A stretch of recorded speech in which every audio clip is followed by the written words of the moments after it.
Memorise আমাদেরকে দিয়েছেন, যে স্মরণ অ্যাবিলিটি আমাদেরকে দিয়েছেন, সেই স্মরণটাকে আমাদের শয়তানে গ্রাস যখন করে ফেলে তখন আর আমরা মসজিদে যেতে মন চায় না।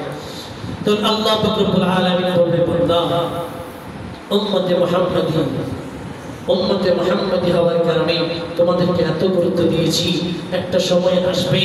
দেখবা যখন তোমার প্রাণ পাখি যখন চলে যাবে, যখন রূহটা যখন চলে যাবে, তোমার এলাকার মসজিদ তোমাকে ছেড়ে দেবে। তোমার এলাকার মসজিদ কি করবে? তোমাকে ছেড়ে দিবে। প্রাণ থাকতে রূহ থাকতে তোমার মসজিদ তোমাকে ডাকছে। 5 ওয়াক্ত নামাজ আদায় করার জন্য মসজিদ থেকে ডাকা হচ্ছে, মুয়াজ্জিন আযান দিচ্ছে, ইমাম সাহেব নামাজ জামাতের সাথে আদায় করাচ্ছে, কিন্তু তুমি ঘরের মধ্যে বসে তুমি ফুর্তি করছো, তুমি ফাহিশা কাজে লিপ্ত হচ্ছ, ঘরের মধ্যে বসে আছো, অবসর সময় কাটাচ্ছো। কিন্তু এমন একদিন তুমি পাবে যেই দিন রূহ থাকবে না, আফসোস করবে, তোমার রূহ আফসোস করবে, তুমি কান্নাকাটি করবে। এরপর আল্লাহ পাক রব্বুল আলামিন বলবে, লা তানজুর, আমি তোমাকে এতটুকু পর্যন্ত তোমাকে দেখা দিব না যে যতক্ষণ পর্যন্ত তুমি মসজিদের মধ্যে উপস্থিত হতে পারো, এতক্ষণ পর্যন্ত আমরা তোমাকে সময় আর কি তোমাকে দিব না। সেই মসজিদকে কি আমরা এখন গুরুত্ব দিচ্ছি? আমরা নামাজে আসি না কেন জানেন? এটা হচ্ছে আমাদের খাসিয়ত, আমাদের অভ্যাস, যে এমন হয়ে গিয়েছে যে আমার রাসূলুল্লাহ সাল্লাল্লাহু আলাইহি ওয়াসাল্লামের হাদিসে মুবারাকা যদি আলোচনা করি, তো নামাজের বিষয়ে আলোচনা করে কখনো কি করতে পারবো না, শেষ করতে পারবো না। মুসলিম শরীফের হাদিসের মধ্যে 1573 নম্বর হাদিসে মুবারাকার মধ্যে আমার দয়াল নবী ইরশাদ করতেছেন, আন আয়েশা রাদিয়াল্লাহু তাআলা আনহা আনিন নবী সাল্লাল্লাহু আলাইহি ওয়াসাল্লাম ক্বালা রাকাআতুল ফজর খায়রুম মিনাদ দুনিয়া ওয়া মা ফিহা। মা আয়েশা সিদ্দিকা রাদিয়াল্লাহু তাআলা আনহা বলতেছেন যে দুনিয়া জমিনের মধ্যে ফজরের 2 রাকাত সুন্নাত, ফজরের 2 রাকাত সুন্নাত খায়র এতই উত্তম মিনাদ দুনিয়া ওয়া মা ফিহা। তোমার যত কিছু আছে, তোমার ধন সম্পদ বলো, তোমার হায়াত বলো, দুনিয়াতে যত অর্থ আছে, দুনিয়ার সমস্ত কিছুকে যদি এক পাল্লায় রাখা হয়, ওই ফজরের 2 রাকাত সুন্নতের সমপরিমাণ হবে না। ফজরের 2 রাকাত সুন্নতের সমপরিমাণ হবে না। কে বলতেছে? আমার দয়াল নবী বলতেছে। আর সেখানে আমরা ফজরের নামাজের মধ্যে আমরা কি মানুষ পাই না? ফজরের নামাজের মধ্যে আমরা লোক পাই না। এই মসজিদ এক সময় দেখবেন আপনারা হয়তো থাকবেন না, কিন্তু এই মসজিদের হক আদায় করছেন না, তার জন্য আপনাদেরকে জাহান্নামের আগুনে জ্বলতে হবে। এই মসজিদ আপনাদের জন্য সাক্ষী দিবে,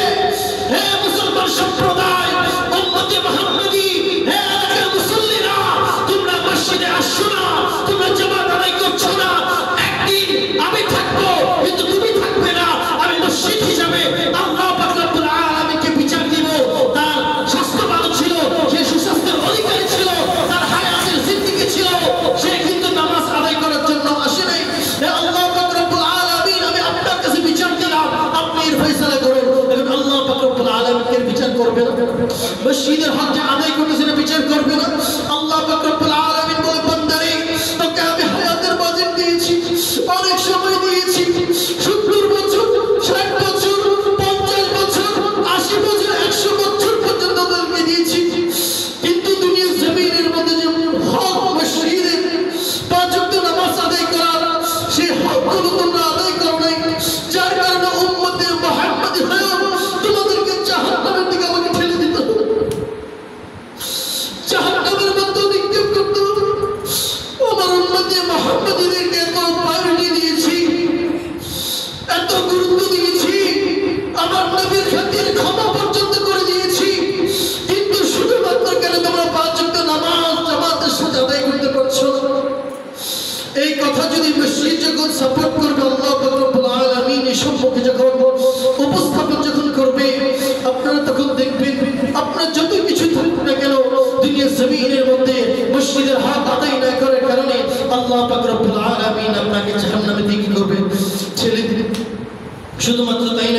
হাদিস মুবারকের মধ্যে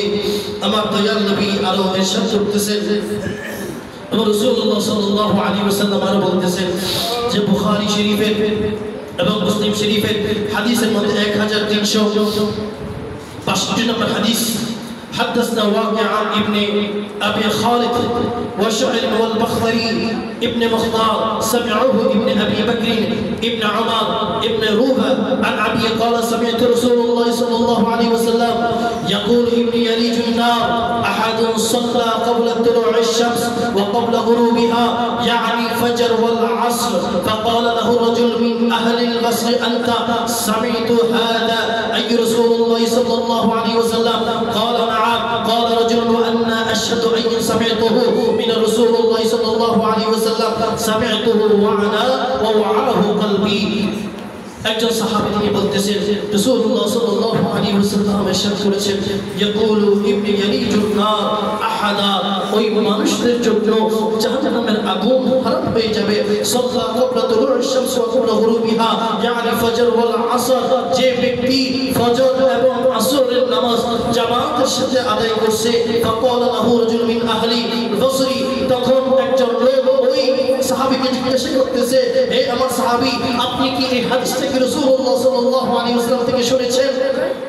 قال نعم তিনি বলছে হ্যাঁ আমার দয়াল নবী এই হাদিসটা ইরশাদ করেছেন قال رجل وان اشهد اني سمعته من رسول الله صلى الله عليه وسلم سمعته بزنانه আমি রাসূলুল্লাহ সাল্লাল্লাহু আলাইহি ওয়াসাল্লামের জবানে পাক দিয়ে আমি শুনেছি এবং আমি কান দিয়ে সেটা শ্রবণ করেছি এবং আমার কলবের মধ্যে সেটা ধারণ করে রেখেছি যে আমার রাসূলুল্লাহ সাল্লাল্লাহু আলাইহি ওয়াসাল্লাম বলেছেন যে ব্যক্তি ফজরের নামাজ এবং আসরের নামাজ জামাতে আদায় করবে তার জন্য জাহান্নামের আগুন হারাম হয়ে যাবে বললো সুবহানাল্লাহ তো সেই নামাজ আমরা পড়ি না জাহান্নামে যাওয়াটা খুব কঠিন জান্নাতে যাওয়া খুব সহজ বললো সুবহানাল্লাহ জাহান্নামে যাওয়া কি কঠিন খুব কঠিন কিন্তু জান্নাতে যাওয়া খুব সহজ কে বলেছে আমার দয়াল নবী বলেছেন কিন্তু আমরা সেই সহজটাকে আমরা কেউ কঠিন বানিয়ে ফেলতেছি সহজটাকে কি কঠিন বানিয়ে ফেলতেছি এখন আমরা যদি বলি যে আমরা প্রত্যেকে ঘুম যাই না যাই কিনা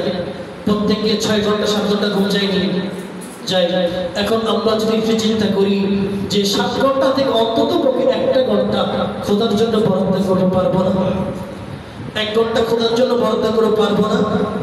অবশ্যই চেষ্টা করলে কি করবো ইনশাআল্লাহ পারবো কারণ আমাদের 7 ঘন্টা ঘুমানোর প্রয়োজন নাই আমরা তো কাল 6 ঘন্টা ঘুমাবো 1 ঘন্টা খোদার জন্য বরাদ্দ করে দিব বলনা সুবহানাল্লাহ ইনশাআল্লাহ আল্লাহ পাক রব্বুল আলামিন আমাদের প্রত্যেককে যেন